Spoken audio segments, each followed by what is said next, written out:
Okay, Assalamualaikum warahmatullahi wabarakatuh. Okay, untuk kelas biologi, saya akan ajak kamu, kita akan buat revision balik lah bab tingkatan 1, 2 dan 3 yang ada berkaitan dengan biologi. Kita tengok mana yang sempat lah. Okay, kita mula dengan tingkatan 1, sel sebagai unit asas pada hidup. Apa itu sel? Sel adalah unit asas. Maksudnya semua organisma yang hidup ini terbina daripada sel. Okey, dan apa fungsi-fungsi dalam struktur sel? Okey. Okey, yang ini adalah gambar sel membahagi secara tidak, orang panggil apa, tidak terkawal. Dia bahagi secara berterusan. Okey, yang maksudnya sekarang sel kulit kita akan membahagi. Okey, dia akan sentiasa membahagi tapi dia ada kadar yang betul untuk dia membahagi. Okey, tapi macam mana boleh jadi kanser bila sel itu ada masalah dalam dia punya pembahagian sel, dia akan membahagi dengan lebih cepatlah daripada sel yang normal. Itu yang menyebabkan dia membentuk tumor dan seterusnya. Daripada tumor itu dia boleh jadi kanser lah. Okey, kanser ini dia berbahaya sebab dia boleh masuk dalam aliran darah dan pergi ke organ yang lain. Okey, dan dia boleh, tu yang kata kanser boleh merebak. Okey. Okey, apa fungsi sel struktur yang terdapat pada sel tumbuhan, iaitu yang pertama kloroplas. Kloroplas, ingat fungsi dia menyerap cahaya untuk menjalankan fotosintesis. Tumbuhan hijau, kenapa warna hijau? Sebab dia ada kloroplas, yang mana dalam kloroplas itu ada klorofil. Okey, dia akan menyerap cahaya, tenaga cahaya untuk menjalankan proses fotosintesis. Okey, lepas tu kita ada membran sel.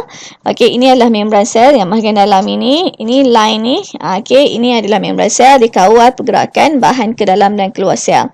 Okey, so bukan semua bahan ni boleh masuk, bukan semua bahan boleh keluar. Yang kawal dia macam pintu pagar sekolah yang duduk depan tu adalah membran sel lah. Bukan semua orang boleh masuk sekolah kan.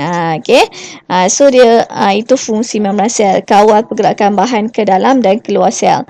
Okey, mitokondria, ini bentuk mitokondria macam kacang ni. Okey, fungsi dia adalah untuk menghasilkan tenaga. Okey, ini adalah vakuum yang besar, dia hanya ada pada tumbuhan saja, sama juga dengan kloroplas, ada pada tumbuhan saja. Okey, vakuum ini dia memberi sokongan kepada kepada sel apabila dipenuhi subsel. Okey, especially pada tumbuhan herba lah. Okey, sitoplasma. Ini adalah sitoplasma, medium untuk tindak balas kimia berlaku. Ni semua ni, semua organel ni duduk dalam sitoplasma. Okey, dinding sel yang bahagian luar ini, okey, dia diperbuat daripada selulosa untuk beri sokongan dan juga perlindungan dan mengekalkan bentuk kepada sel. Kenapa sel tumbuhan dia tetap berbanding sel haiwan? Sebab dia ada dinding sel untuk bagi dia bentuk. Okey.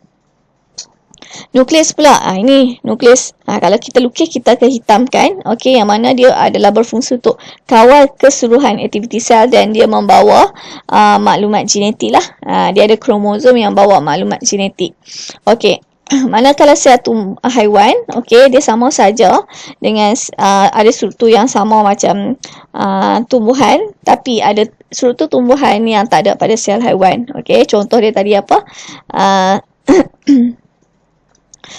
Sel dinding sel, kloroplas dan vakuum. Okey, tapi untuk sel haiwan, ini sajalah yang kamu belajar masa tingkatan 1, tapi naik tingkatan 4 kalau ambil subjek biologi, dia akan lebih banyak lagi lah kamu akan belajar. Okey, ni jalinan endoplasma kasar dan jalinan endoplasma licin. Okey, jasad Golgi, semua ni kamu akan belajar. Okey.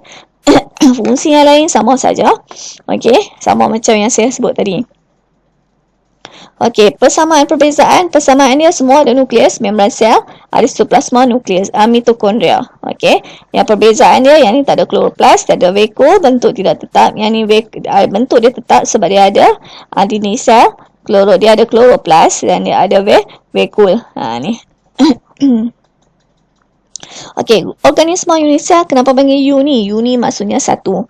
Dia terdiri daripada satu sel saja. Kalau multi, banyak. Maksudnya dia terdiri daripada lebih daripada satu sel. Okey, contoh unisel adalah Euglena. Okey,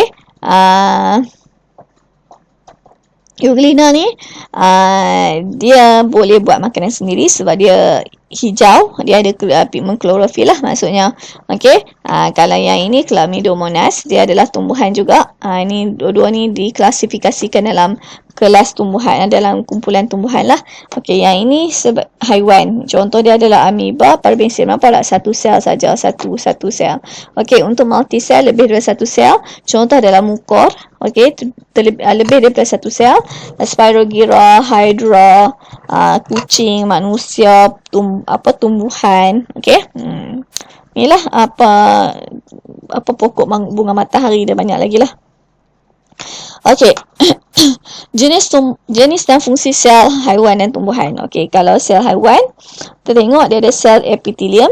Okey, yang ini adalah lapisan, dia bentuk lapisan yang melindungi organ. Okey, lapisan dekat kulit kita, sel epithelium lah. Okey, lepas tu sel otot, boleh membolehkan kita berlakunya pergerakan, dia mengecup mengendur, so boleh berlaku pergerakan. So sel saraf, okey, untuk bawa impuls ke seluruh bahagian badan untuk tindak balas, untuk kita bergerak balas terhadap rangsangan. Okey, sel pembiakan, dia bawa bahan genetik untuk lelaki dan ataupun perempuan lah. Ovum untuk perempuan, sperma untuk lelaki. Okey, sel darah merah, di tanah nukleus, dia berfungsi untuk mengangkut oksigen. Okey, sel darah putih, dia berfungsi untuk membunuh bakteria lah. Okey, membunuh patogen yang masuk dalam badan manusia. Okey, kalau kita tengok sel tumbuhan,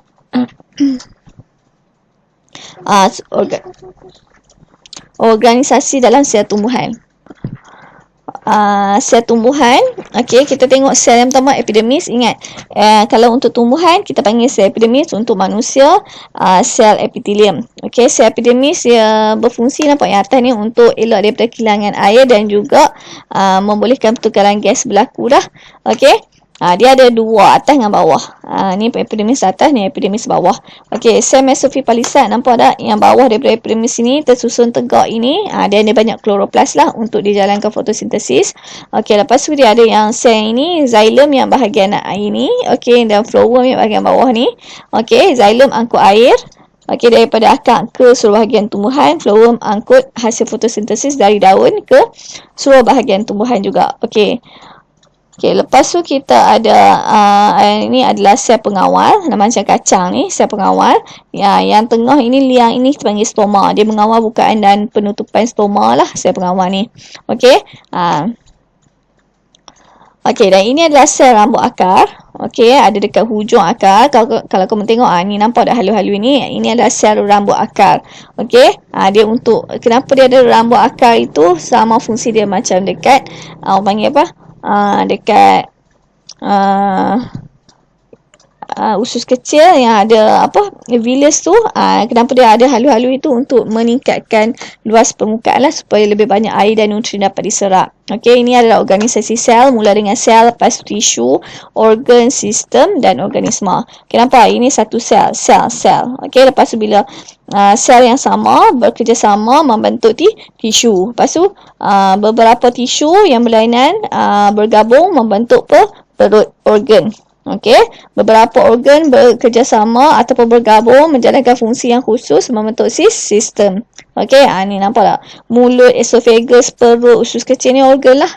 Okey, dan last sekali, keseluruhan sistem dalam badan kita bekerjasama untuk membentuk organisma lah. Okey, sama untuk tumbuhan. Okey, ini adalah sistem dalam badan manusia. Contoh, sistem pertumbuhan, sistem rangka, sistem limfa, sistem pencernaan, sistem otot, sistem integumen, ini kulit lah, sistem saraf, okey, sistem peredaran darah, sistem respirasi, sistem endokrin adalah sistem yang melibatkan perembesan hormon. Okey, sistem pembiakan. Okey.